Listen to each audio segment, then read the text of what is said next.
Parcel? Talaga mas inuna mo pa ang parcel mo kaysa sa mahalagang araw ng anak mo? Ano? Ganito mo gusto mag-celebrate ng birthday ang anak natin, ha? Walang handa, walang kuryente? Ano ba naman? Kaya pala pigil na pigil ka sa akin na papuntahin si na mama dahil sa ganito. Ako yung napapahiya eh. Iisipin nilang wala akong naibibigay sa pamilya natin. Hindi ko naman sinasadya. Dumating kasi yung mga parcel eh. Magagamit naman natin yun kapag nag 4 years old na si Choy Choy. Dahil para yun sa kwarto niya. Talagang mas inuna mo yung plano kapag 4 years old na siya kaysa ngayong 1-year-old siya? Nilaktawan mo pa talaga tong taon niya na to? Hindi ba napag-usapan na natin na tigilan mo na ang pag-order mo? Tantana mo na yung mga lintik na sale na free shopping na yan. Hindi ka naman yung binibigyan ng discount eh. Dahil binibigyan ka lang niya ng gastos. Ano ba naman? Ano ba? Tigilan mo na yung online shopping mo. Inilulubog lang tayo sa hirap niyang pagiging gastador mo. Ang mga misis ang karaniwang inaasahan sa pagbabudget ng pera sa bahay. Ngunit paano kung siya mismo ang magiging dahilan ng pagkakalubog ng pamilya? Gaya ni Roslyn na sobrang gastador. Binibili ang kahit na anong makikita niya kahit hindi naman niya ito kakailanganin. Dahil din sa gawaing hirap siyang talikuran, papataw sa kanya ang isang parusa. Magagawa niya pa kayang magbago? O dadamahin na lang niya ang sakit na dulot ng itim na kapangyarihan? Mahal, tingnan mo to oh. Ang mura ko lang to nabili. 20% off sila nung binili ko to. 850 original price niya tapos 680 pesos na lang binayaran ko. Free shipping din kasi. 'Di ba? Ang mura lang. Ano naman yan? Bakit nag-order ka na naman? Hindi bang sabi mo sa akin na iiwasan mo na ang panay order? Para saan ba yan? Magagamit ba natin yan dito sa bahay? Magagamit natin to pagdating ng panahon. Mura na kasi kaya binili ko na. Alam ko naman na kakailanganin din natin to. Nilalagay to sa aircon. Basta malalaman mo na lang kung para saan to kapag kinailangan na. Masasabi mo na lang na buti bumili ako. At least, di ba, nabili siya ng mura lang. Nakatipid ako ng 20% oh. Tapos yung shipping fee pa. Mahal naman. Di naman pala yan importante, binili mo pa. Hindi ka nakamura ng 20%. Alam mo nangyari? Napagastos ka lang ng 680 pesos na dapat ipandagdag mo sa grocery. Makakabili na yan ng pagkain ng anak natin eh. O kaya dagdag na sa bayad sa kuryente. Kung hindi naman mahalaga, wag mo nang bilhin. Hindi lahat na nakikita mong sale kailangan mong bilhin. Lalo na kung hindi naman natin mapapakinabangan. Ilan na ba mga gamit ang binili mo online na nakatambak lang naman dyan? Yung binili mong parang kulambo na hindi ko maintindihan, nagamit mo ba? Hindi naman, di ba? Ang mahal pa naman nun. Tapos ang katwiran mo sa akin na mas mahal presyo nun sa mall. Nandun lang yun nakatambak sa kabilang kwarto. Kasama ng mga pinagbibili mong walang kwenta. Yan, dagdag yan dun. Daig mo pang magpapatayo ng museo ng mga useless things eh. Grabe ka naman makapagsabi ng useless things. Hindi ko naman bibili ng mga yan kung hindi kailangan eh. Saka nung binili ko naman yun, naka-sale at naka-free shipping. Alam mo naman na hindi ako gagastos kung walang sale. Saka yung iba naman doon, nagamit na natin ha. Binili ko ang mga yon para in case na kailanganin natin yun. Hindi na tayo mahihirapan maghanap pa. At least, nandyan lang yun sa bahay natin. Ang sinasabi ko lang sa'yo na sana bawasan mo ang pagiging gastador mo. Hindi naman tayo mayaman para magbibili ng kung ano-ano eh. Kung hindi naman kailangan sa bahay, huwag ka na bumili. Huwag kang tumambay sa mga online shop na yan at magpabudol sa mga nagpo-promote ng mga walang kwentang bagay. Kasi sa totoo lang, kakahabol mo sa mga sale na yan, hindi ka nakakatipid eh. Nadadagdagan lang ang gastos natin.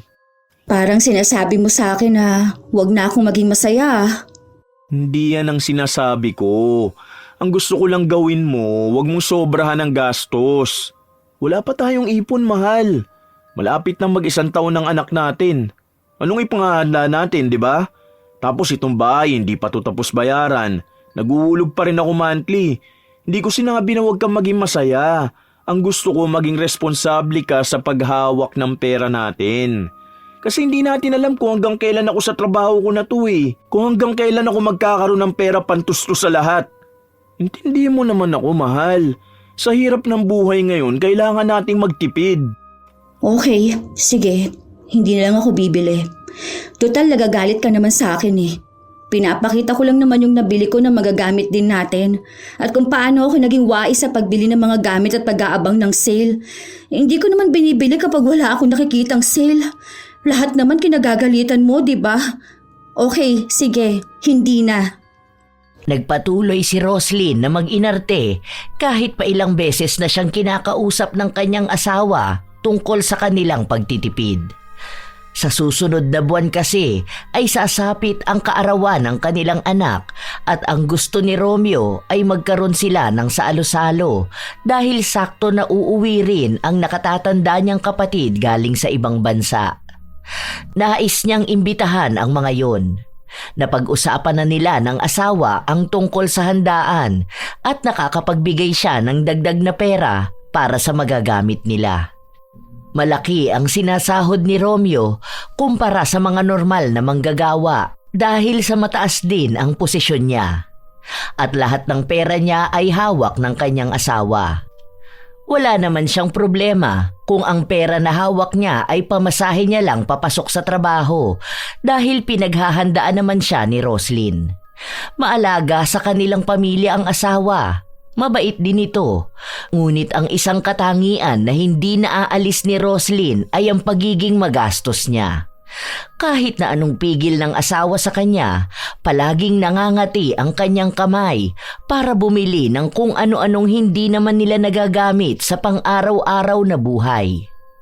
Isang araw, habang nasa bahay si Roslyn at katutulog lang ng anak niya, saka naman dumating ang rider na nagdadala sa kanya ng mga pinamili niya. Yun, sakto, dumating ka na. Kayo na pa kita hinihintay eh. Uy, ayos ah. Ang pogi mo ata ngayon. Bagong gupit ka ah.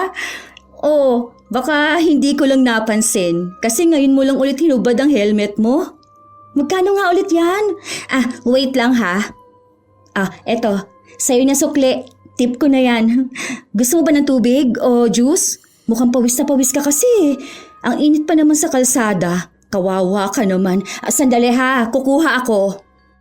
Matapos mabigyan ng inumin ni Roslyn ang rider, dumating naman ang kanyang ina. May dala itong isang plastic na mukhang naglalaman ng pagkain. Oh, ano yan? Bakit ang dami yatang dumating na parcel? Ang laki pa nito oh. Mga nabili ko sa online ma. Umabot kasi ako sa 3.3 sale niya eh. Free shipping pa lahat. Teka, bakit pala kayo napasyal dito ma? Ano yung dala mo? Bumili ako ng pasalubong para sa apo ko. Nasaan pala si Romeo? Nasa trabaho niya ma. Bukas pa naman day off noon eh. Dito ba kayo matutulog? Hindi, napadaan lang ako dahil siningil ko si Melay Kulot. Ito pala bigay mo kay Choy Choy. Sige, mamaya kakatulog niya lang eh. Magbubukas muna ako ng parcel.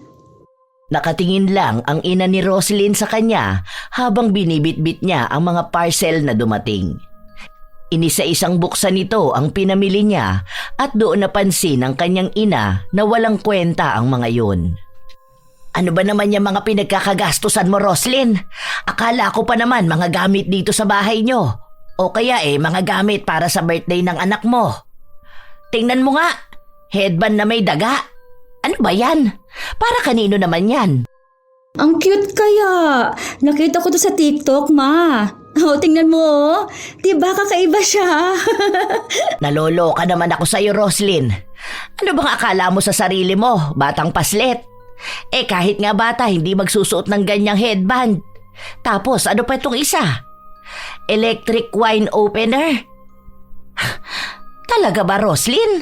Ano naman ang paggagamitan mo nito?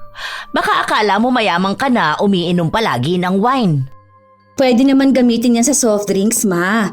Saka malay nyo, magkaroon kami ng wine, di ba? Sa New Year, magpapabili ako kay Romeo. O kaya sa birthday ng anak namin.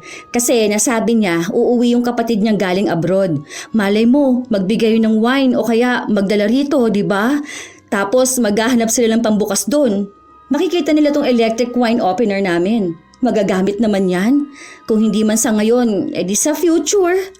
Noong dalaga ka pa, pinuno mo ng basura ang bahay natin sa mga pinagbibili mong walang kwenta. Kahit basura, makita mo lang na sale online, bibilhin mo na.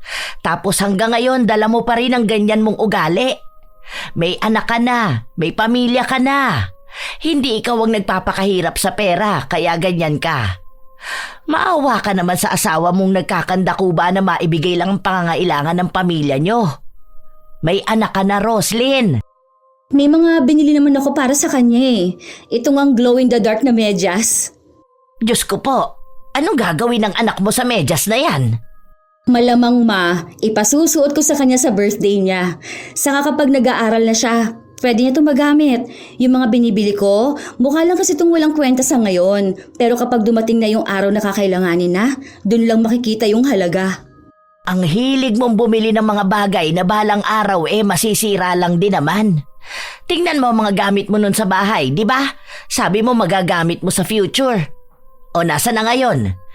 Nasa basurahan na lahat. Kung hindi na gumagana, sobrang naluma naman na sa taguan. Hindi lahat ng tingin mong magagamit mo bibilhin mo. Tandaan mo, may anak ka na at mabilis lang ang panahon. Kapag yan nag-aral na, mahihirapan kayo niya mag-budget kung wala kayong ibang iniipon kundi ang mga basura mo. Ikaw ang babae, ikaw dapat ang may alam sa pagbabudget. Sus, makaluma na yung ganyan ma. Stereotyping. Stereotyping ka dyan. Akala mo naman alam mo ibig sabihin yan. Basta, pinagsasabihan kita ngayon dahil alam ko ang ugali mong pagiging gastador. Buti sana kung may isa-isa ang binibili mo kaso wala namang pakinabang. Makita mo lang na sale, hala sige, bilhin na kasi magagamit naman kapag kailangan. Tapos itatambak na lang hanggang sa mabulok na. Sayang na ang pera. Sa halip na makatipid dahil nga sale, napagastos naman dahil hindi naman gagamitin. Tigilan mo na yung ugali mong ganyan. Roslyn, isipin mo ang pamilya mo at ang ikabubuti nila.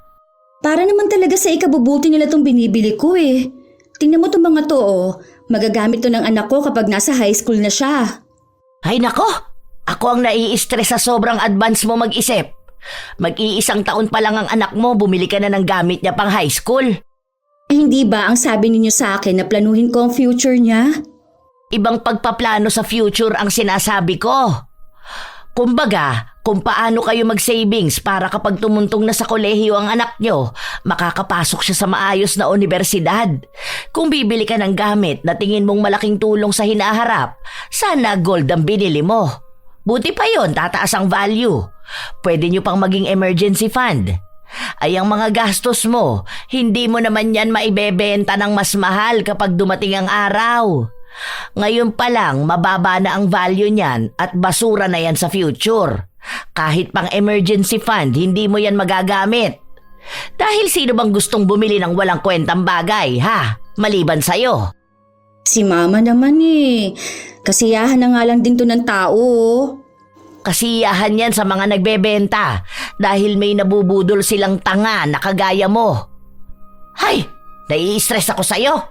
Gusto ko ipalo sa ulo mo yung mga pinamili mo Makauwi na nga at baka makatikim ka pa sa akin. Kawawa ang asawa mo sa'yo. Kung ano ba namang swerte mo sa pagiging responsable niya, siya namang minalas niya sa pagiging gastador mo. Hay, patawarin na lang talaga.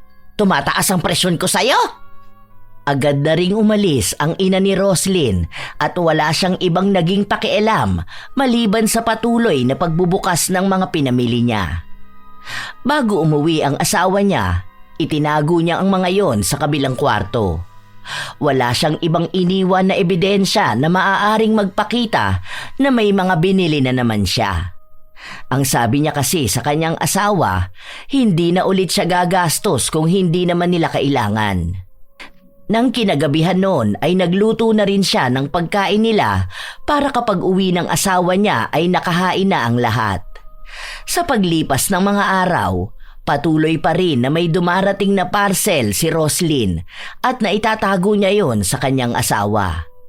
Hindi naman kasi pumapasok si Romeo sa kabilang kwarto at hindi niya alam kung alin doon ang luma at bagong gamit. Ang ipinapakita lang ni Roslyn ay ang mga gamit na pwede sa bahay nila. Hanggang sa isang araw, napansin ng asawa niya ang isang kalat sa ilalim ng lamesa. Ano yan, mahal? Parang sa mga parcel mo yan, di ba? Ganyan yung dinadala ng JNT Rider eh. Parang trash bag. May order ka na naman ba? Wala. Noong nakaraan pa yan. Di ba bumili ako ng air purifier?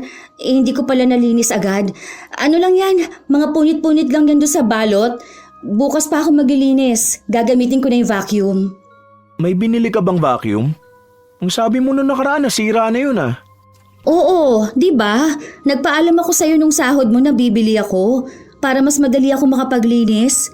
Pumayag ka kaya nun? Kailan yun? Di ko maalala. Kasi ang naalala ko lang na pumayag ako nung bumili ka ng mga gagamitin para sa decoration sa birthday ni Choy Choy. Yun lang ang naalala ko. Ay, tumatanda ka na ata talaga kaya hindi mo maalala. Pinakita ko pa nga sa'yo yun. Tapos nagtanong ako kung anong kulay ang gusto mo. Tapos sabi mo, ako nang bahala. Ay, mukhang stress ka na sa work mo. Yan ang sabi nila. Magiging makakalimutin daw ang mga tao kapag na-stress sila sa work.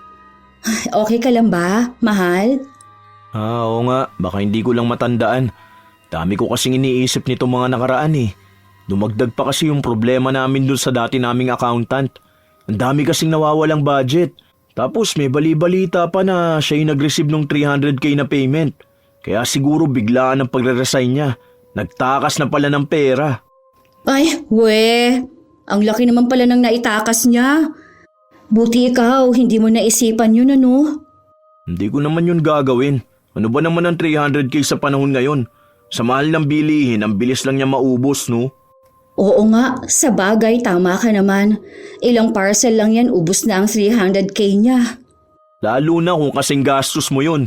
Buti nga ngayon, napipigilan mo na ang sarili mong gumastos sa pagbibili ng mga walang kwentang bagay eh. Dahil lang sa nakasale. Pagpatuloy mo lang yan, mahal ko. Hayaan mo sa susunod kapag na-promote na ako sa mas mataas na posisyon, bibigyan kita ng budget pang parcel mo. Pero bawal lumagpas sa budget ha. Ay, talaga ba? Salamat mahal ko.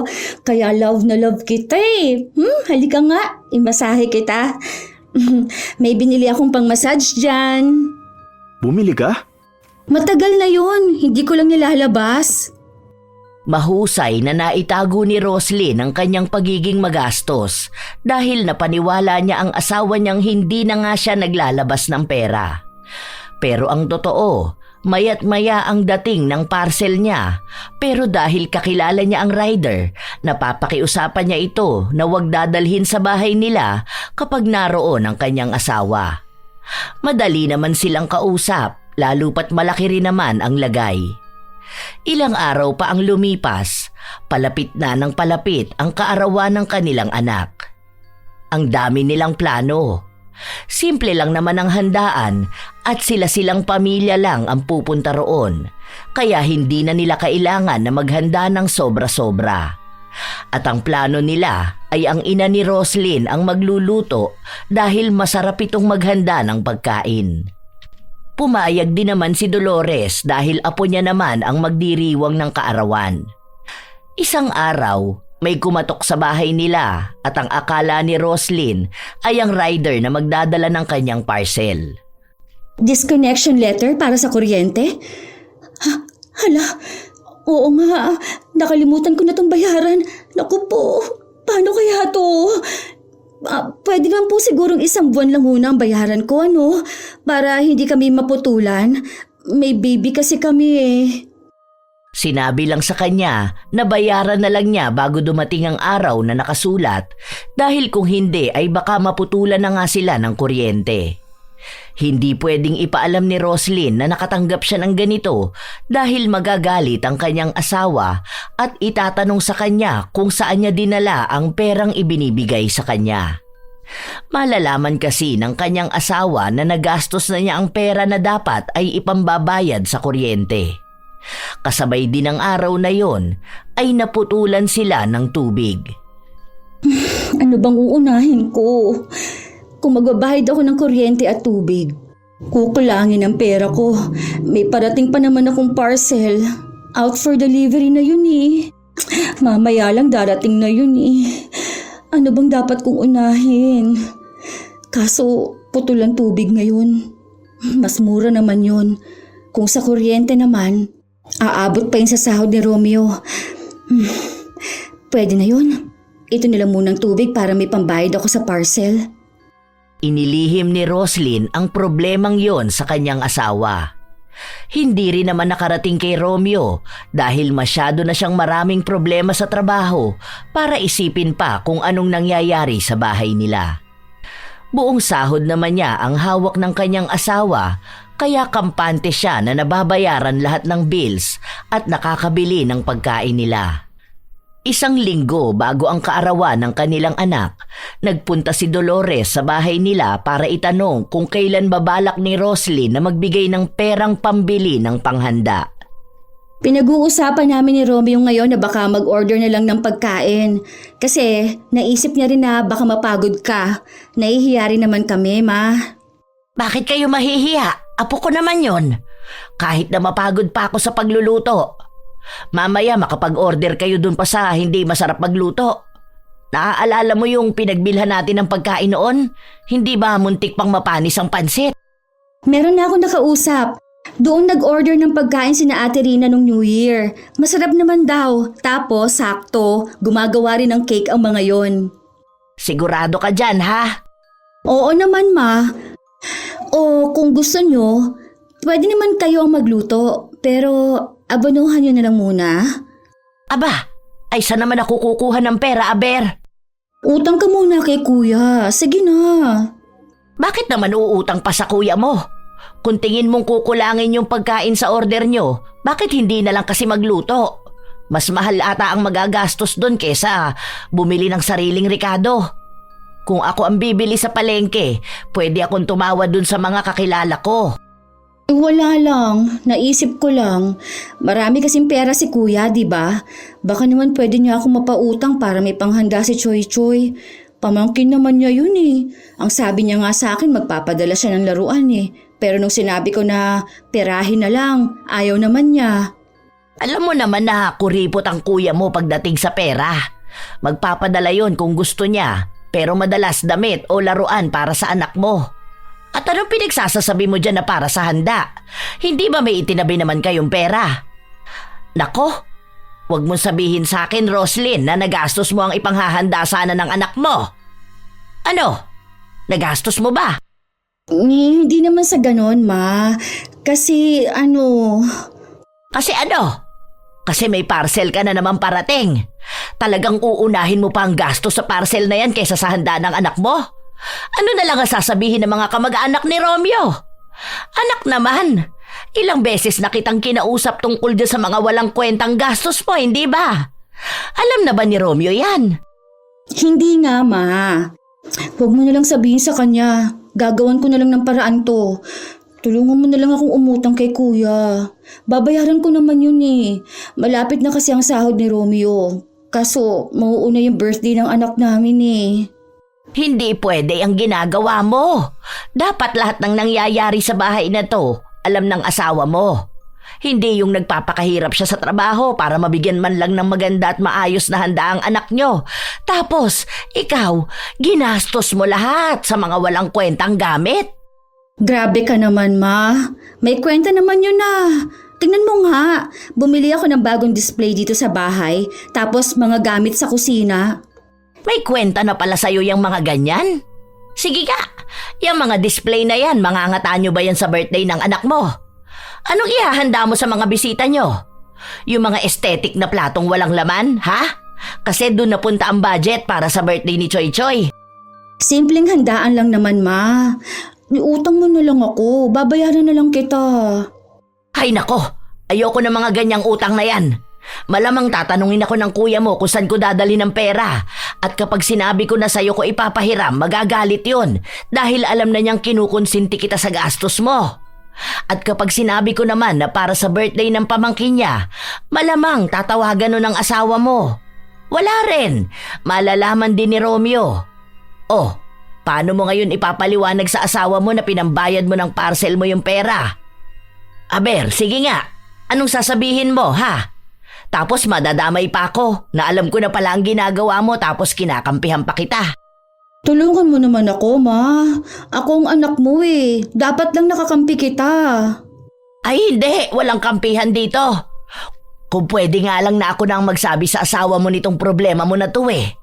Alam kong excited na yun sa birthday ni Choy Choy. Ewan ko ba dyan sa kakatihan ng kamay mo? Kung bakit hindi yan mapirme at mapigilang magpipindot ng kung ano-ano online para walang gastos na darating. Bahala ka sa buhay mo. Hindi kita hahanapan ng uutangan. Gumawa ka ng paraan. Kung gusto mo, isanla mo yung ATM ng asawa mo. Naisanla ko na nga eh. Ayaw naman magpadagdag. Abay, kung hindi ka nga naman... Ay, nanginginig ako sa inis sa'yo, Roslyn. Sinasabi ko sa'yo, tatama tong palad ko sa mukha mo. Talagang isinanla mo pati yun? Ibig sabihin, walang kaalam-alam ang asawa mo na wala na pala kayong pera, tapos may mga utang ka pa? Habang pinapagalitan ni Dolores ang kanyang anak, may kumatok sa pinto. Nang buksan nila, rider yon na magdadala na naman ng mga pinamili ni Roslyn. Cancel mo na yan, hindi niya yan babayaran. Tapos sa susunod na may mga order tong babae na to, huwag niyong dadalhin. Napapagasto siya sa ganyan. Hindi pwede, ma. Baka mamaya maban yung account ko eh. Platinum pa naman na ako. Aba nga naman, may nalalaman ka pang platinum dyan ano? Wala ka na nga maipanghanda para sa birthday ng anak mo? Ikaw, umalis ka na, hindi na niya kukunin yan. Kung hindi ka aalis, ihahampas ko sa helmet mo ang ulo ng babaeng to. Balak na sanang bayaran ni Roslyn ang parcel niya pero natakot ang rider kaya umalis ito. Pero alam naman niyang bukas din ay ibabalik sa kanya yon. Hindi na tumigil ang kanyang ina sa pagtatalak.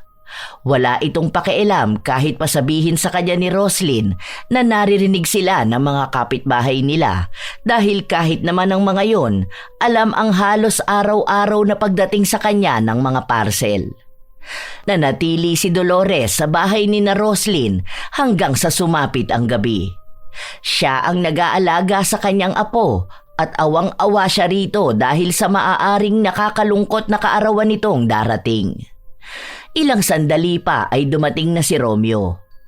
Kinakabahan si Roslyn dahil baka biglang magsalita ang kanyang ina at isumbong ang napag-usapan nila. Oh, ma, nandito ka po pala. Kanina pa kayo? Oo, kaninang umaga pa. Nagluto na pala ako ng pagkain nyo. Sige na, mukhang pagod na pagod ka eh. Ako na ang magbabantay kay Choy Choy. Kumain na po ba kayo? Oo, kanina pa. Pauwi na rin naman ako. Napasyal lang ako rito para dalawin ang taba Choy Choy na baby na to. At para itanong na rin sa asawa mo kung kailan ko makukuha ang budget para dun sa iluluto ko. Okay po. Naibigay naman na po ba? Mamaya na natin pag-usapan yan, mahal. Tara na, kumain na muna tayo. Nakahain na dun oh. Akin na nga tong bag mo. Ano ba yan? Pawis na pawis ka naman. Ay, grabe kasing siksikan kanina sa jeep eh. Wala talagang masakyan. Akala ko nga mamaya pa ako makakauwi. Mabuti na lang nakasiksik ako. Sakit nga ng paa ko, grabe. Kalahati lang yata ng puwet ko nakaupo eh. Grabe, kawawa ka naman Romeo. Mas maganda sana kung bibili ka na ng motor mo kaysa nakikipagsiksikan ka sa jeep. Dagdag pa yan sa oras mo eh. Sa halip na nagpapahinga ka na sa bahay nyo, maghihintay ka pa ng matagal para lang makasakay. Tapos kapag binalas ka pa, halos kalahati na lang ng puwet mo ang nakaupo. Yan na nga po ang susunod na plano, ma. Papatapusin lang muna tong birthday ni Choy Choy. Tapos po, saka ako kukuha ng hulugan ng motor. Konting tiis lang po. Talaga kasing di pa po bayad tong bahay eh. Ayoko naman po na magpatong-patong ang hulugan ko. Baka wala na akong maibigay para dito sa bahay. Grabe ka talaga Romeo. Sana yan din ang naiisip ng asawa mo ano? Yung para sa pamilya nyo at hindi para sa kalat at walang katuturang gamit. Ha? Anong ibig mo sabihin, ma? Wala yan, mahal. Alam mo naman ang mga matatanda kung ano-ano mga pinagsasabi, di ba? Para lang sa mga mag-asawa na advice, ganun. Ay tara na, kain na tayo, kaya na pa ako nagugutom eh. Hinintay kasi talaga kita eh. Hubarin mo na lang muna itong uniform mo para hindi ka matuyuan ng pawis. Ang sarap ng luto ni Mama. Mabilis na nalihis ni Roslyn ang isipan ng kanyang asawa sa mga pinagsasabi ng kanyang ina. Habang kumakain sila, bigla na namang nabanggit ni Romeo ang tungkol sa perang gagamitin para sa handa ng kanilang anak. Nasamid pa nung una si Roslyn pero agad din siyang nakainom ng tubig. Oh, okay ka lang ba? Oo, munti ka nang lumabas sa ilong ko yung kanin. Ano, kumusta naman ang work mo? Okay na ba yung problema yun dun sa may katrabaho nyo na nagtakas ng pera? Bakit iniiba mo ang usapan? Kanina ka pa pabalik-balik ng tanong dun sa nagtakas ng pera. Pero hindi mo sinasagot yung tanong ko tungkol sa ipapaluto kay Mama. Wala, nagtatanong lang naman ako. Saka yung sa ipapaluto natin kay Mama, di ba? Napag-usapan naman na natin yun. Bukas ko pa maibibigay sa kanya yung pera eh. Saka sa Monday pa naman yun eh. Ilang araw pa naman oh. Iniisip ko kasi baka biglang magastos ni Mama yung pera. Di ba? Kung bukas naman siya bibili, ang aga pa. Baka masira lang. Napag-usapan naman namin yun ni Mama kanina. Basta yung sakto lang ay ipapaluto mo ha. Yung sa atin lang. Kasi ang pupunta sa birthday ni Choy Choy si Mama, Papa, Ate at yung bunso kong kapatid. Tapos sa inyo naman si Mama tapos si Cheska pupunta rin kamo. Pero kapag tapos pa ng klase niya, tayo-tayo lang naman eh. Alam mo, iniisip ko nga na wag na lang kaya tayo maghanda, ano? Kasi first birthday naman yun. Hindi naman maaalala ni Choy Choy yung handa natin eh. Kahit ano na lang, luto na lang ako ng pansit. Tapos sabihin mo kina Mama at Ate na saka na lang sila bumisita. Kasi mukhang may mga pupuntahan pa ata sila mga kamag-anak nyo eh. Bakit? Simple lang naman ang ipapaluto ah. 2 putahe ng ulam tapos palabok, puto tapos yung cake. Yun lang naman 'di ba? Family dinner lang naman yun eh. Yung pasok lang sa budget natin. Hindi naman kailangan ang grande dahil tayo lang naman talaga. Tapos picture ganun. 1 beses pa lang kasi nakita ni ate si Choy Choy nung kapapanganak mo lang. Saka yung pagpunta nila sa mga kamag-anak kinabukasan pa yun. Malamang uunahin nun dito. May problema ba? Wala naman, nasabi ko lang. Kinakabahan na si Roslyn sa mga susunod na mangyayari, lalo na't wala siyang pagkukunan ng pera na gagastusin nila. Hindi niya masabi sa kanyang asawa na wala siyang pera. Ayaw naman din siyang tulungan ng kanyang ina kahit na halos magmakaawa na siya. Ang katwiran ni Dolores, dapat si Roslyn ang gumawa ng paraan para maresolba niya ang problema na siya rin naman ang may dahilan. Pili ang mga taong nilalapitan ni Roslyn. Yun lang mga tao na hindi nakakausap ang asawa niya. Pero wala ni isa sa kanila ang may kakayahan na pautangin siya ng halaga na kailangan niya. Hanggang sa may isa siyang kakilala na napakiusapan niya pero kalahati lang ang kayang maipautang sa kanya. Sige, okay na yan. Salamat ha. Ibabalik ko to next month. Promise ko yan, tutubuan ko pa. Basta kahit na anong mangyari, wag na wag mong babanggitin to kay Romeo ha. Alam ko naman na hindi kayo nag-uusap ng asawa ko. Tapos, wag ka mag-chat sa akin. Hawak kasi nyo ng account ko eh. Ako na lang mismo ang pupunta sa'yo rito kapag babayaran na kita. Promise talaga to, hindi to tokis. Babayaran kita. Dahil kalahati lang ang nautang ni Roslyn, kailangan niyang tipirin ang handa. Dahil nanay naman niya ang magluluto at bibili ng mga rekado, alam niyang kaya yung pagkasyahin.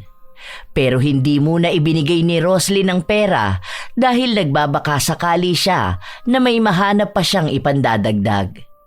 Dumating ang araw na walang pasok ang asawa niya at nanatili lang ito sa kanilang bahay. Lapit na birthday ng baby Banchoy Choy namin na yan ah. Ang bilis ng panahon. Parang kailan lang sumisipa ka pa sa tiyan ng mami mo. Tapos ngayon mukha na namin ang sinisipa mo. Sa susunod niyan, magiging magala na yan. May pagagalitan na tayo dahil kung saan-saan nagpupunta. Yun na nga eh. Tapos kung magkakaroon pa siya ng ading, no? Ading agad? Baby pa natin yan eh. Siyempre, hindi pa naman ngayon. Di ba ang plano natin may 5 years gap sila? 4 years pa yun eh. Pero baka hindi pa sure. Biglang masundan agad.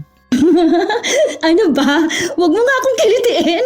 Ayan, nakikisali pa sa kulitan si Batchoy-choy na yan. Ano ba, mahal? Wala na, dinaganan ka na ng anak natin. Ang siluso naman ito, aba. Huwag daw muna kasi sa ading dahil gusto niya pa rin maging baby natin. Ikaw kasi, ang kulit mo. Kapag napaayos natin yung sa likod, magpadagdag tayo ng isa pang room. Kasi kapag nag 4 years old na siya, bubukod na siya ng kwarto. Kailangan natin siyang sanayin sa sarili niyang kwarto. Hindi ba mahirap yon para sa bata? Pwede naman siguro yung kahit na 7 or 10 years old na siya bumukod ng higaan sa atin. Sa amin kasi, 4 years old pa lang sinasanay na kami matulog sa sarili naming kwarto. Masyado na siyang matanda kung 10 years old na siya kasama pa natin sa isang kama. Lalo na kung may ading na rin siya. Ganun talaga yun, mahal. Hindi naman natin siya bibiglain eh. Ganun ba? Sige, okay na rin yun para makapag-decide tayo ng design ng kwarto niya. Ang dami kong nakikita sa TikTok nun eh. Pwede rin tayong bumili ng gamit doon, mas mura lalo kung may sale. Mahal, kapag 4 years old pa siya, hindi tayo pwedeng bumili ngayon. Lalo na walang pwesto sa bahay. Nasisikipan nga ako rito eh dahil ang daming kung ano-anong design sa gilid natin. May mga malalaki pang fake plants. Tapos yung kabilang kwarto na lagayan ng mga gamit, feeling ko puno na rin yun.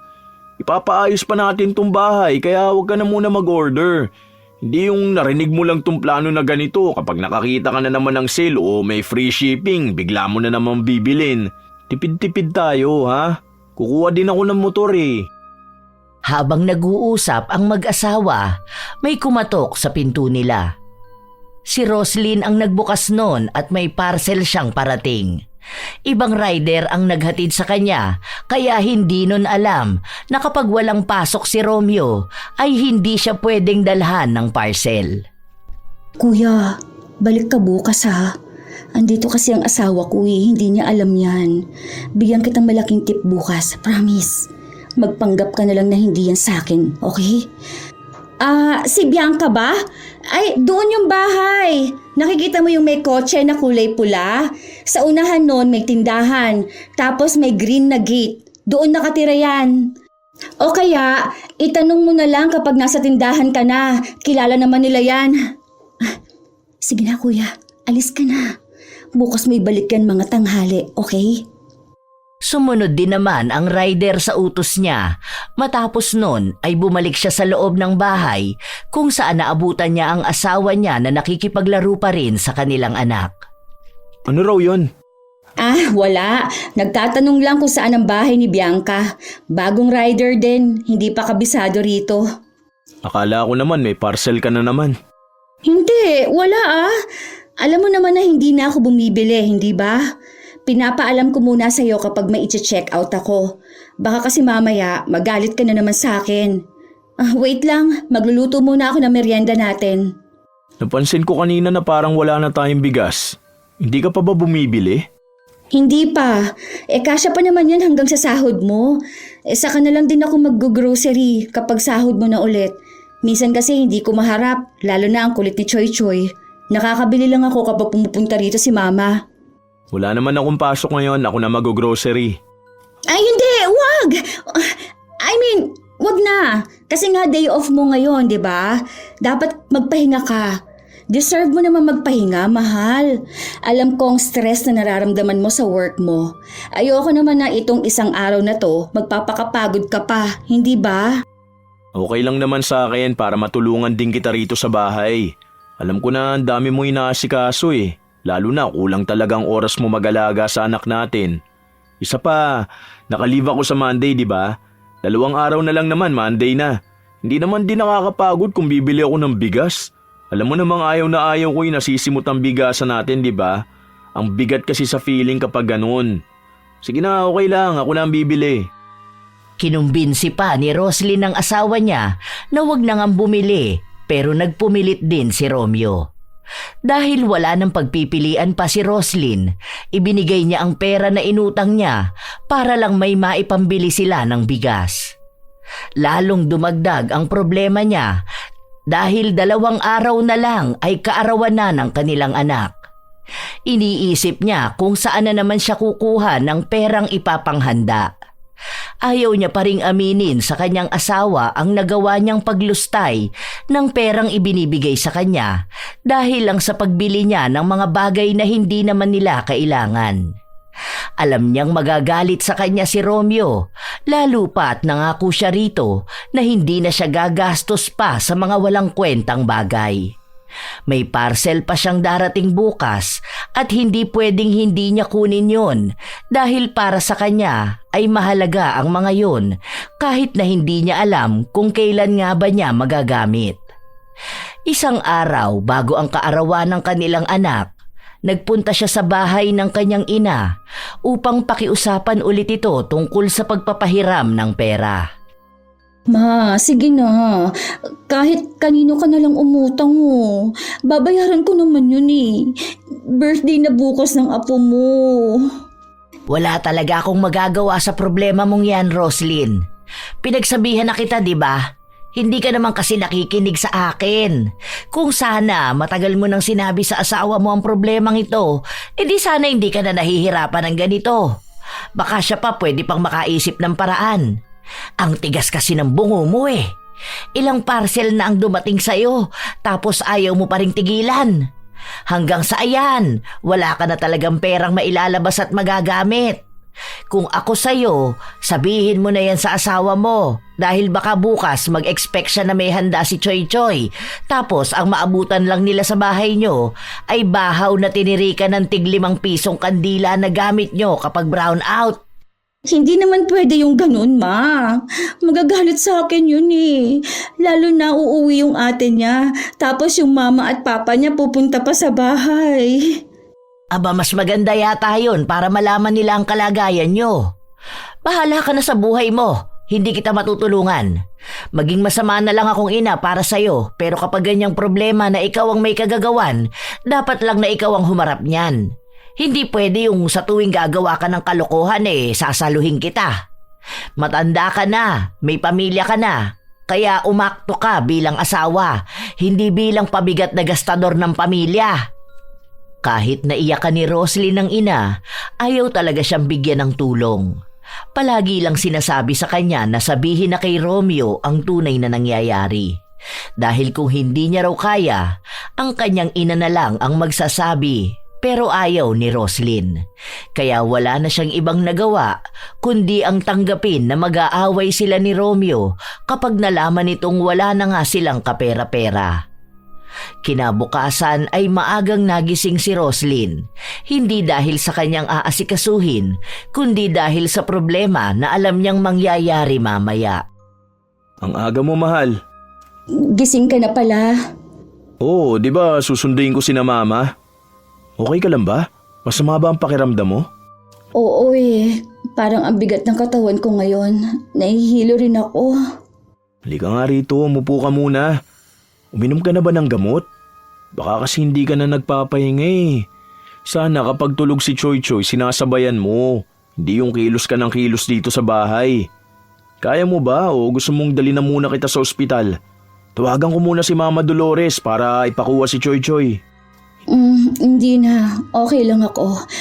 Dito na lang muna tayo sa bahay. Oo nga, gusto ko magpahinga. Huwag na lang kaya muna natin ituloy ang birthday ni Choy Choy ngayon. Hindi ko alam kung makakakilos ako eh. Hindi ka naman kikilos ngayon dahil yung pagkain si Mama Dolores naman na magluluto. Tapos wala namang kailangan na design eh.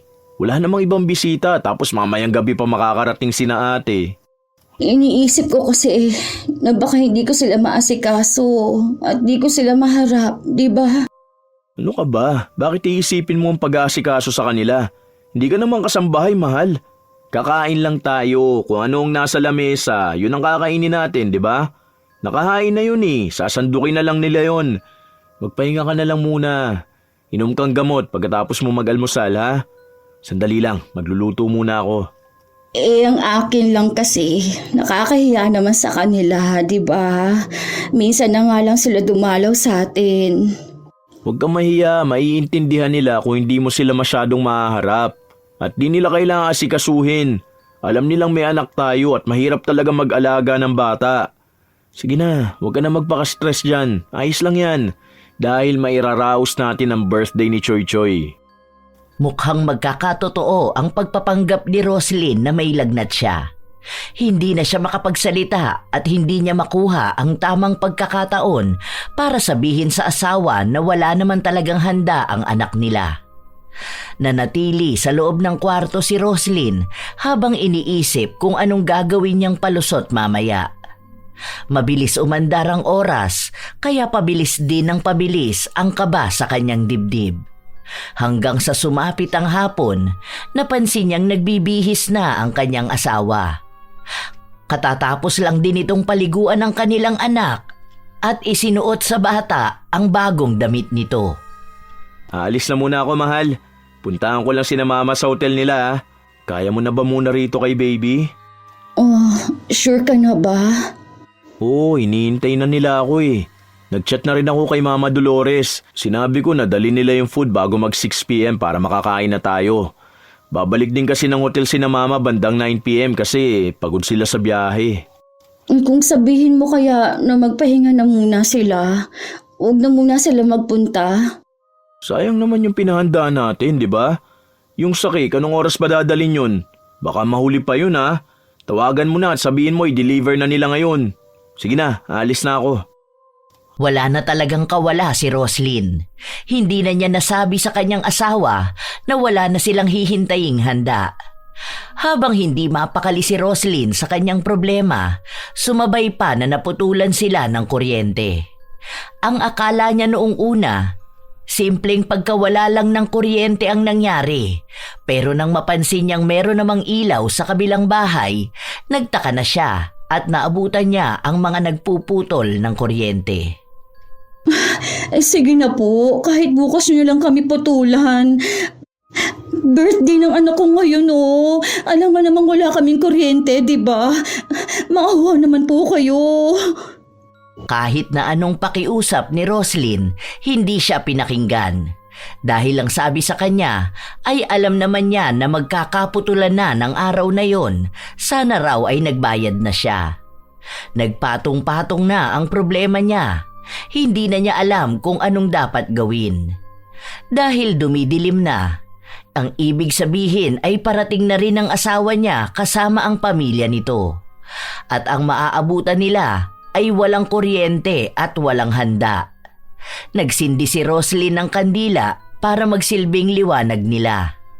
Dahil mainit, umiiyak na rin ang kanyang anak at kahit na anong paypay niya, halos nagwawala na ito. Hanggang sa dumating na nga ang kanyang asawa. Ano nangyari? Bakit wala tayong kuryente? Nagkaroon ba ng problema? Naputulan tayo. Anong sabi mo? Naputulan tayo? Sorry. Hindi ako nakapagbayad ng kuryente. Ano? Paano nangyari yun? Nakalimutan mo ba? O bakit hindi mo sinabi sa akin para ako na lang ang nagbayad? Ano ba naman yan, mahal? Alam mo naman na birthday ng anak natin ngayon at pupunta sina Mama, di ba? Nandiyan na ba sina Mama Dolores? Hindi naman siya makakapunta dahil hindi naman ako nagpaluto sa kanya. Wala akong naibigay na pera sa kanya eh. Nagastos ko yung pera. Ipinambayad ko ng parcel. Parcel? Talaga mas inuna mo pa ang parcel mo kaysa sa mahalagang araw ng anak mo? Ano? Ganito mo gusto mag-celebrate ng birthday ang anak natin, ha?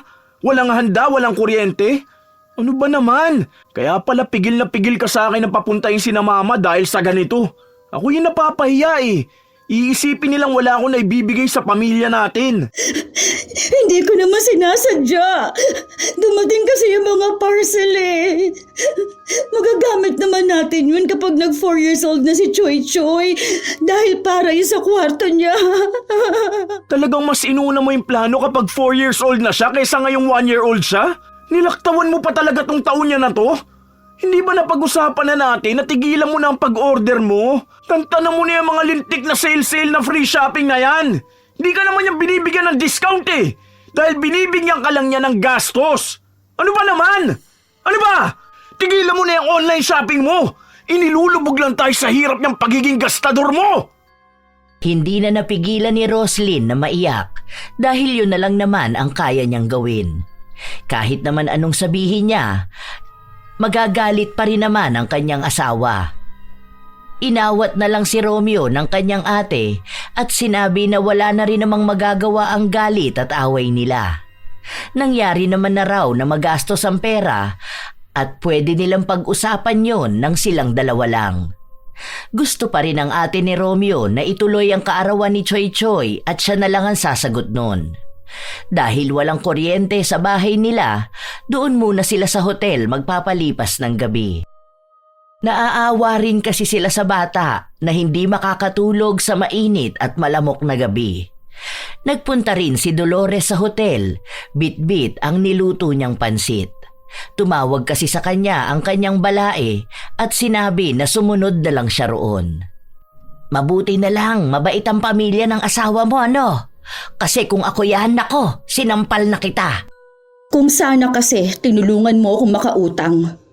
Aba, sa akin pa napunta ang sisi ha. Kung sana pinigilan mo yung kaka-order mo, edi sana may kuryente pa kayo. Kasalanan mo yan, sana matuto ka na dyan sa nangyari sa'yo. Huwag kang manisi dyan. Hindi mo pa sinabi sa asawa mo Hindi pa kayo niyan tapos. Mag-uusap pa kayo niyan. Pinalampas lang tong birthday ng anak nyo. Aba, ewan ko na lang talaga kung magpapatuloy ka pa sa panay check-out mo. Ano pa kayang reaksyon niyan kapag nalaman niyang nakasanla ang ATM niya tapos may mga utang ka pa? Ay good luck talaga sa'yo. Ay nako, makauwi na nga.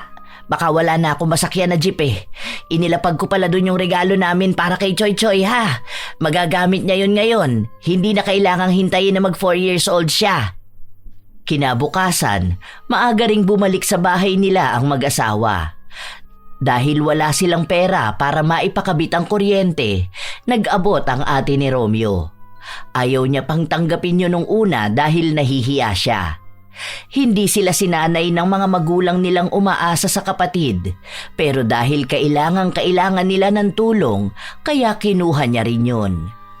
Hindi sila nagkikibo ang mag-asawa hanggang sa nakauwi sila sa bahay. Hindi rin muna pumasok sa trabaho si Romeo dahil gusto niyang pag-usapan nila ang mga nagiging padalos-dalos na paggastos ng kanyang asawa nang hindi niya alam. Sabihin mo na lahat. Ano pa mga pinagkakautangan mo? Baka magulat na lang ako, may dadakip na sa yung pulis dito. Mag-order ka na magagamit mo sa kulungan. Mukhang magagamit mo yung sa future. Baka may sale sila. Sorry na nga. Hindi ko kailangan ng sorry na yan. Ang tinatanong ko kung ano pang mga utang mo. Yung doon kay Linda, tapos yung nakasanla mong ATM. At talagang isinanla mo pang ATM ko Ayos yan. Kulang na lang isanla mo na tong bahay natin para may pambayad ka sa parcel mo. Ano ba nangyari Akala ko pa naman tinigilan mo na talaga yan. Sinusubukan ko namang tigilan Hindi naman na ganun kalaki ang binibili ko. Nakalimit na yun. Di na maganda yung ginagawa mo. Pamilya na natin ang naapektuhan. Lahat na lang na makikita mo, bibilin mo na. Hindi tayo mayaman. May anak na tayo. May pamilya ka. May dapat na mas unahin kaysa sa mga walang kwentang luho mo. Hindi naman kita pinipigilan bumili, di ba? Pero yung magagamit naman natin ngayon. Ngayon hindi yung magagamit pagdating ng araw. Pera ang dapat nating ipunin, hindi kalat. Sinusubukan ko naman talaga Siyempre, hindi ko naman pwedeng biglain na wag bumili. Sayang naman din kasi yung pagiging platinum member ko, di ba? May malaking tulong yun dahil sa mga discount at free shipping. Ilang beses ko bang ipapaliwanag sa'yo na hindi ka niyan tinutulungan makatipid? Tinutulungan ka lang gumastos. Tingnan mo, may naitulong ba yung pagiging platinum member mo para makabayad tayo ng bills Natulungan ka ba niyan para makapaghanda kahapon? Hindi naman, di ba? Hindi yan nakakatulong sa'yo at sa pamilya natin. Pasakit lang ang dala niyan. Akin ang cellphone mo. Buburahin ko yung lintik na account na yan. Simula ngayon, ako na ang hahawak ng ATM ko. Ako na magbabayad ng bills, ako na rin ang magbabudget ng gasto sa bahay para maunti-unti ko mabayaran yung mga utang mo. Bibigyan na lang kita ng allowance mo, pero hindi mo nahahawakan ng buwang sahod ko. Ayoko mabaon sa utang at maghirap dahil lang sa pagiging gastador mo. Kahit na umiyak si Roslyn at makiusap sa asawa niya na huwag burahin ang account niya, ginawa pa rin ni Romeo. Pagod na siyang pakiusapan ng asawa niyang tumigil sa paggastos. Tinutuon ni Romeo ang sinabi niyang siya na ang hahawak ng pera nila. Nagbibigay lang siya kay Roslyn ng sapat na pera para kung sakali na may bigla ang gasto sa bahay. Lalo na at silang dalawa lang ng anak nila ang naiiwan. Sapat naman ang mga pinamili niyang pagkain kaya wala na siyang iba pang hahanapin. Pero kahit na ganon, nagagawa pa rin ni Roslyn na magtago sa kanyang asawa sa pamimili niya ng mga bagay na walang kwenta. Ilang buwan pa ang lumipas, hindi pa rin maalis-alis ni Roslyn ang ganong ugali. Hanggang sa pinag-aawayan na naman nilang mag-asawa ang ginagawa niya.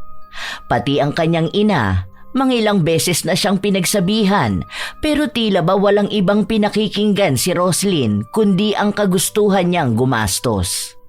Hanggang sa dumating ang isang araw na nagkasakit ang kanilang anak at kinailangan nila itong dalhin sa ospital. Nakiusap na ako kay Mama Dolores na kung pwede ka muna niyang samahan dito. Biglaan din kasi itong training namin eh. Nagpaalam na ako pero hindi ako pinayagan dahil ako lang ang pwedeng pumunta. Okay lang naman, Romeo, kasi nakausap ko naman na yung doktor. Pwede na rin umuwi bukas si Choy Choy, pero kailangang obserbahan. Bibili na lang ako ng vitamins niya. Mas maganda rin kasi kung sa bahay na lang siya para mas maaalagaan din. O sige, o etong ATM. Bukas na papasok ang sahod ko. Alis na ako mamayang gabi, ikaw na muna humawak niyan ha. 3 days ako mawawala. Yung bayad ng bills. Tapos baka wala na tayong bigas, bumili ka na rin. At yung mga kailangan ni Choy Choy. Yung mga kailangan lang ha. Nakahawak na naman ng pera si Roslyn at para na naman siyang nawawala sa kanyang sarili. Sa halip na gawin ang utos ng kanyang asawa, nadala na naman siya ng kanyang emosyon nang makakita siya ng bagay na sale sa mall. Bumili siya nito nang di iniisip kung saan nga ba niya gagamitin. Hanggang sa nagtalo na naman sila ng kanyang ina. Ano bang utak ang meron ka naman, Roslyn? May sakit ang anak mo at bumabalik na ang tiwala sa'yo ng asawa mo para hawakan ng pera nyo. Tapos ayan ka na naman. Ano namang gagawin mo dyan sa gamit na pangkotse? Di wala nga kayong sasakyan. Balak na namin mag-ipon para makabili ng sasakyan, Ma.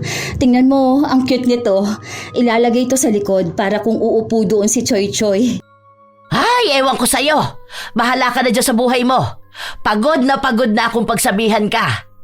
Ikaw ang magbantay dyan sa anak mo, hindi kita tutulungan. Bahala ka na kapag nag-away kayo ng asawa mo dahil sa ginagawa mo. Ewan ko na lang kung di ka umiyak dyan kapag iniwang ka ni Romeo at makakita ng babae na matipid at kayang maghawak ng budget sa bahay. Galit na umalis si Dolores, bit-bit ang mga damit niya. Hindi niya sinabi kay Romeo na uuwi na siya.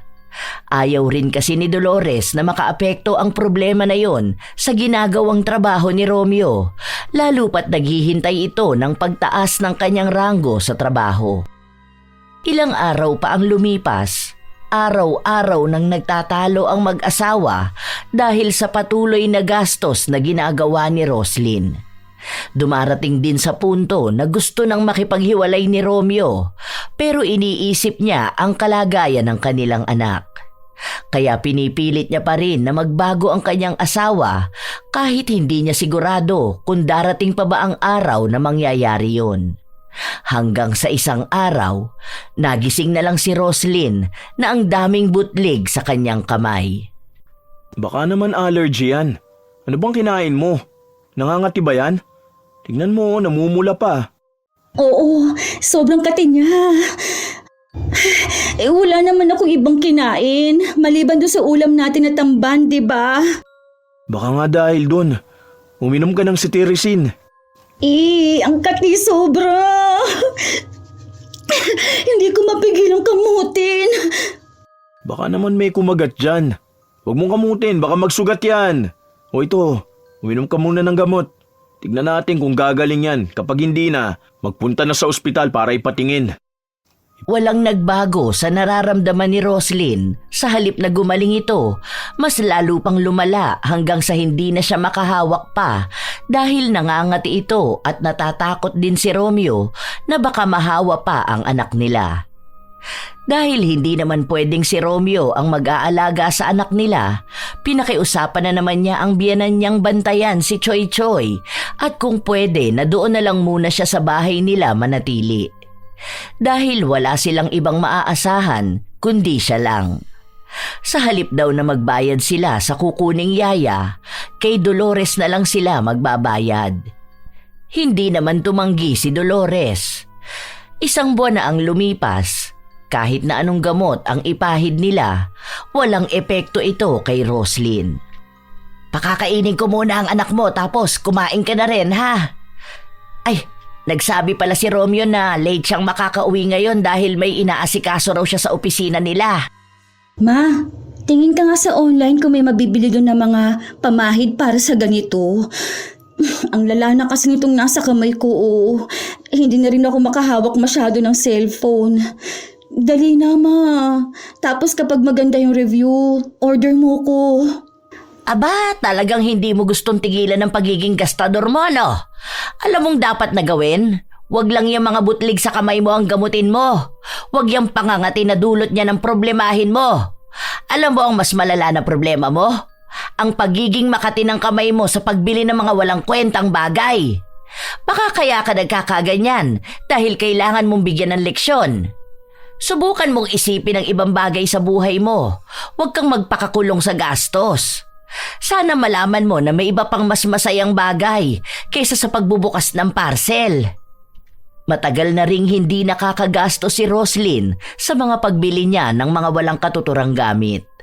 Dahil hindi niya masyadong mahawakan ang kanyang cellphone, kaya wala siyang ibang nakikita na mag-uudyok sa kanya sa pagbili.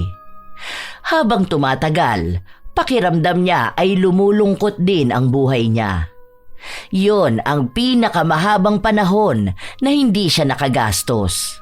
Wala siyang binubuksan na parcel at yon ang gustong-gusto niyang gawin. Dahil paano nga ba niya magagawa yon kung kahit sarili niya hindi niya mahawakan dahil sa nangyayari sa kanyang kamay? Habang walang pasok si Romeo, nasa kwarto siya kasama ang kanyang asawa. Papasalo ko na lang tong bahay. Tapos kukuha tayo nung upa na kahit maliit lang, swak naman sa budget natin. May nakita na akong bahay pero hindi kasya lahat ng gamit natin . Lalo na yung mga pinagbibili mo na nasa kabilang kwarto. Mahalagang gamit lang ang bibit-bitin natin. Paano naman yung mga gamit ko na yun? Sayang naman yun. Magagamit natin yun pagdating ng araw. Saka, bakit may pasasalo tong bahay? Di ba, malapit naman na itong mabayaran ng buo.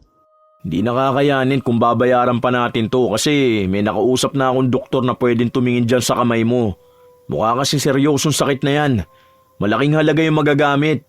Baka taon pa ang abuti natin sa pag-iipon kung sabay-sabay lahat ng gastos natin. Wala naman tayong ipon. Lahat puro labas ng pera. Wala tayong dagdag na income. Kaya naisip ko na sakripisyo na lang muna tong bahay. Saka na lang ulit ako kukuha kapag magaling ka na. Baka doon pwede na ulit makapag-ipon. Kung makakaipon na nga talaga. Huwag na nating iwan tong bahay. Tapos yung mga gamit ko pa. Mas mahalaga ba talaga sa iyo yung mga gamit mo na yon? Sobrang bigat na ng buhay natin. At yung mga pinagbibili mo na yon, hindi man lang tayo matulungan para kahit paano gumaan-gaan ang problemang pinansyal natin. Kapag nakikita ko ang mga yun, nagpapaalala lang sa akin kung gaano karaming pera na sayang dahil sa mga yun . Na kung susumahin, sana malaki ang ipon natin ngayon. Kaso wala . Hindi ko alam kung bakit yun ang inipon mo. Magagamit natin yon balang araw. Maniwala ka sa akin. Ang balang araw na yan, ngayon na mismo. Nung binili mo yung mga yun 2 years ago, ang sabi mo magagamit natin balang araw. Ngayon ito na ang isa sa balang araw. May nagamit ba tayo? Wala naman, di ba? Kasi ikaw lang ang nag-iisip na magagamit yun dahil lang sa sale yun. Mahal, pagod na akong paulit-ulit na sabihin sa yung hindi lahat ng tingin mong kailangan mo talaga. Bago mo pagkagastusan, pag-isipan mo mabuti. Dahil lahat ng gastos mo sa walang kwentang bagay, malaking epekto sa atin. Hindi tayo matutulungan ng walang kwentang bagay balang araw. Ang gagawin niyan, pahihirapan lang ang buhay natin balang araw. Yun ang totoo. Hindi na alam ni Roslyn kung ano ang sasabihin niya, lalo pat baka sa itsura ng kanyang asawa ang pagod na nararamdaman nito. Pasan niya ang lahat ng problema. Sa trabaho, sa bahay nila, sa gastos at lalo na sa kanya. Doon niya lang unti-unting napagtatanto ang mga pagkakamaling nagawa niya. Naging tahimik lang si Roslyn, naghihintay ng mga susunod na gagawin ng kanyang asawa. Hindi pa sila nakakalipat ng bahay pero pinipili na ni Romeo ang mga dadalhin nilang gamit. Pili nga lang ang mga yon at itatapon na ang mga luma at di naman nila mapapakinabangan. May panghihinayang kay Roslyn lalo na't naiisip niya ang perang pinambili niya roon. Naisip niya na tama nga sila. Sa mga walang kwentang pinagbibili niya, ginawa niyang basura ang pera nila. Isang araw, nakatulala lang si Roslyn sa loob ng kanilang kwarto hanggang sa pumasok ang kanyang ina. "Oh, bakit nakatulala ka naman dyan? Huwag mo sabihin na nag-iisip ka na kung paano ka mag-o-order online. O may out for deliver ka ngayon?" Hindi, Ma. May iniisip lang ako tungkol sa mga sinabi ninyo sa akin. Ngayon ako awang-awa talaga sa asawa ko. Kasi yung puyat niya, pagpapakahirap pumasok sa trabaho, at yung mga stress niya, lahat yun, ginawa ko lang basura. Kasi yung pera na dapat na sa magandang future namin at ng anak namin, ginastos ko nang hindi man lang nag-iisip.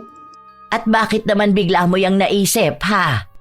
Kasi itong bahay na to, na hinuhulugan niya at ilang pawis ang binuhos niya para makuha to. Tatalikuran niya para lang mapagamot niya ako. Iniisip niya na gagaling ako. Kahit pa masakit sa loob niyang bitawan tong bahay namin.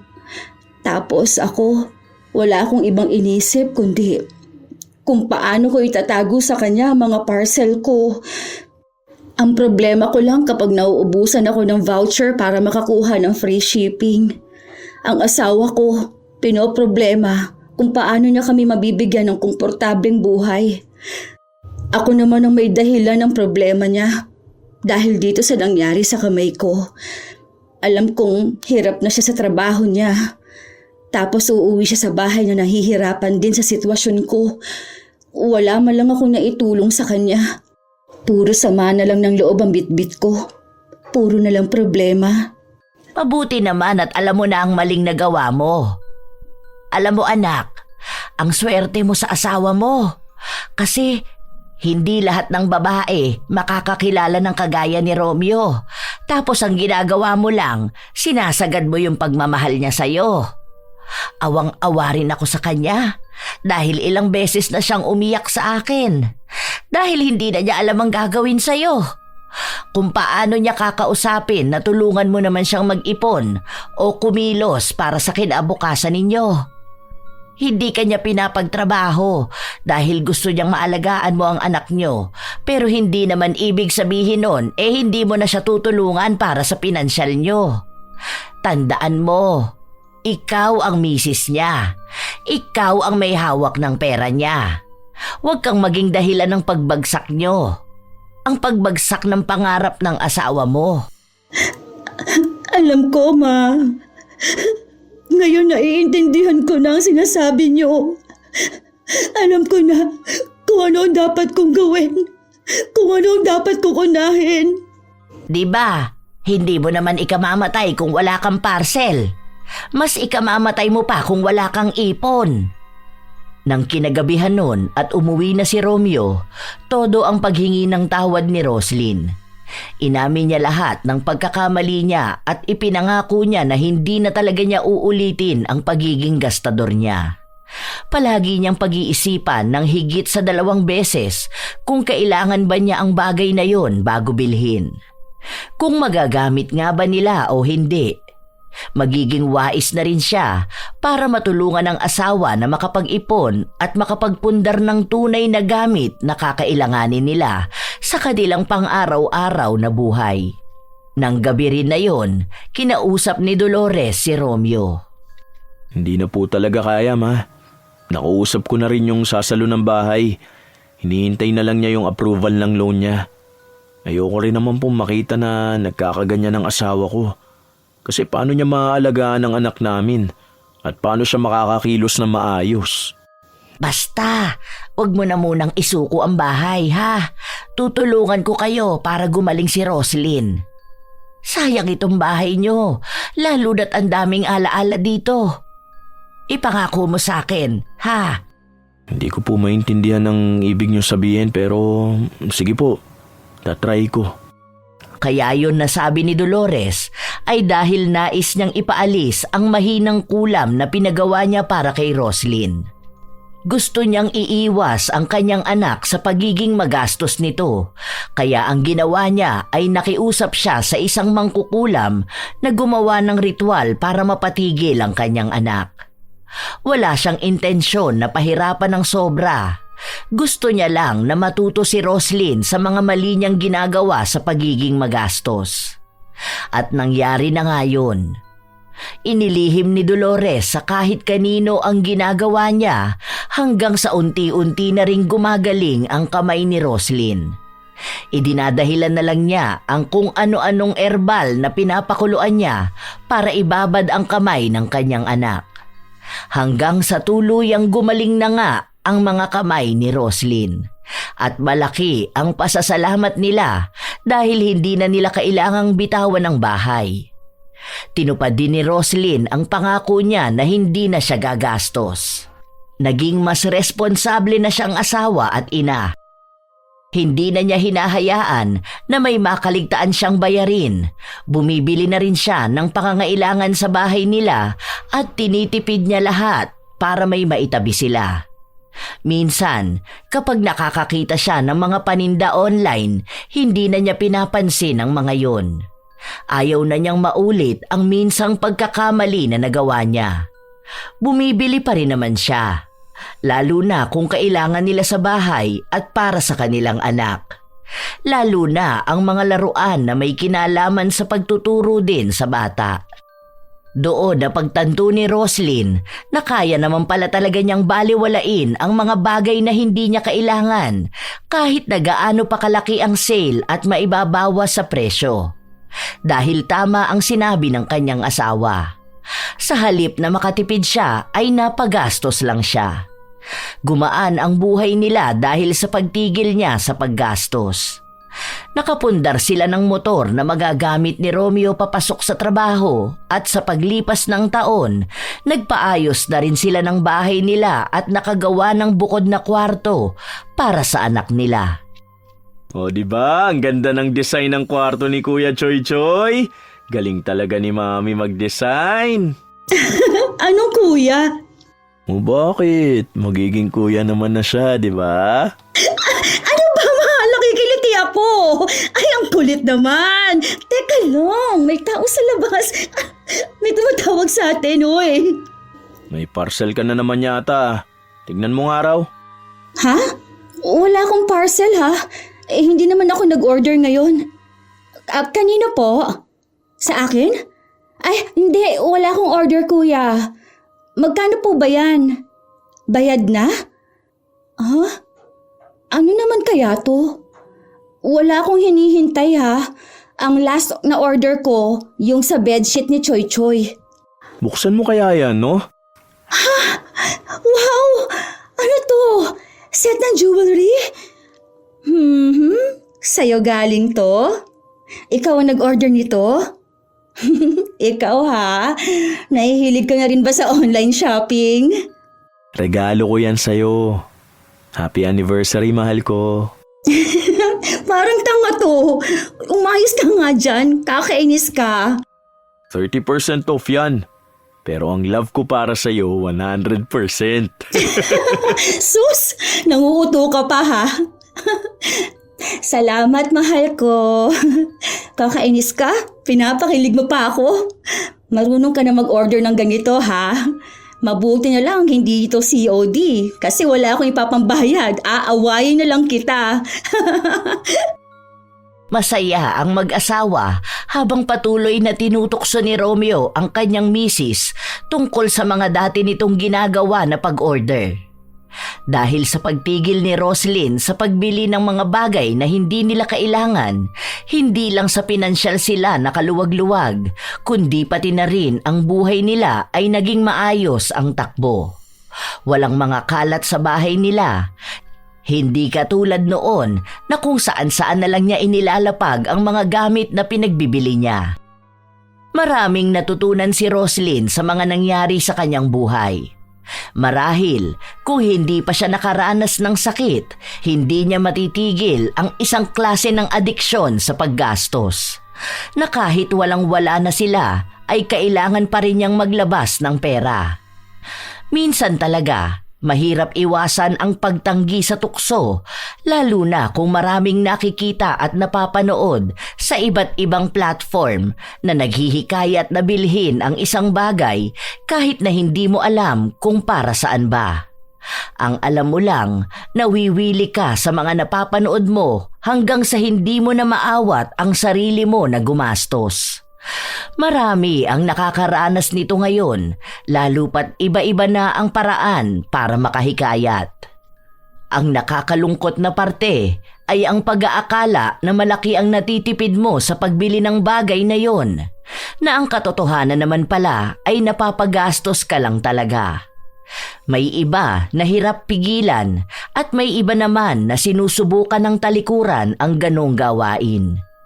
Hindi naman masama ang bumili at gumastos para sa bagay na nais, pero iayon ito sa sitwasyon ng buhay at sa pinansyal. Huwag gawing bisyo ang paggastos na kahit wala nang matira sa iyo at sa pamilya mo ay nagpapatuloy ka pa rin. Sa huli, ang pera ay hindi lamang para sa pansamantalang aliw ng pagbili, kundi para sa pangmatagalang seguridad ng pamilya at ng sarili. Ang pagiging wais sa paggastos ay hindi nangangahulugang ipinagkakait mo ang sarili mo sa kasiyahan, kundi natututo kang pumili ng tamang panahon, tamang bagay at tamang halaga. Dahil kapag natutunan mong igalang ang halaga ng pera, natutunan mo ring igalang ang halaga ng iyong kinabukasan. Kayo mga apo, naranasan nyo na rin bang mapagastos ng sobra-sobra sa mga bagay na hindi nyo naman pala magagamit? O kayo ba ay may kakilala na katulad ni Roslyn na walang pakialam kung may pera pa ba sila? Basta ang mahalaga ay may parcel na bubuksan. Ibahagi nyo naman ang inyong kwento na katulad sa kwentong ibinahagi ngayon. Tungkol sa inyong sarili o kakilala nyo na mahilig maghabol ng sale kahit na hindi naman pala magagamit ang pinagkakagastusan nila. Shout out sa ilan sa mga masusugid na tagapakinig ng mga istorya ni Lola Telang. Rachel Whitney, Ellen Torres, Jean de la Cruz, Jomer Suarez, Mary Jane Rico, Roy Lacandalo, Filipina Palsario, Ilocana Vlog ng Qatar, Florence Hervasio, Alma Naong, Roda Bieri, Jodilyn Pakin, Ruby Diamond, Sydney Crosswind, Razon Yao. Shout out din sa inyo, Cheryl De La Paz, Larnie Azurin, Beauty and Your Best, Irene Canubas, Nerissa Fadriquela, Arvid Shane Hoiberg Channel, Jennifer Abion, Girly Satur, Estela Da Silva, Diana Irish Bra, Mariam, Eleanor Santiago, Marfel Reyes, Ad Maco, Teresita Perez. Salamat sa pakikinig nyo, Mike James Tapak, Mirna Alfaro, Danica Lobaton, Zara Gonzalez, Jenjen Vlog, Merly Rodriguez Cao, Gigi G, Chikiso, Myla Regina Galievo, Jam Avery Ortega, Lerma Lapidario, Marilor Guevara, Mea Espiritu, Pangga Duran, Benvenida Mending. Shout out din sa inyo, Anis Channel, Jenric, Grace Hementera, Yumi Kai, Marites Ambel, MJ Rivera, Jenny Balagtas, Jovelyn Ruiz, Hazel Fiesta, Ice, Lizelle Ye, Roslyn Mangilin, Rose Ann Pingul, Glorefer Mabanta, Lovely Rose Roa at kay Princess Rain Roa Alawami, AJ Chua, Lydia Lopez, Maria Lee Nakagawa, Lynn Hasegawa, Ami Yong, Esteli Reyes, Ami Bag, Gia Gigi, Supladang Pasaway, Ki Martinez, Francisco Neng at sa kanyang napakagandang asawa na si Jeremy Saranillo Francisco. Ito ang inyong Lola Telang at maraming salamat sa lagi niyong pakikinig mga apo.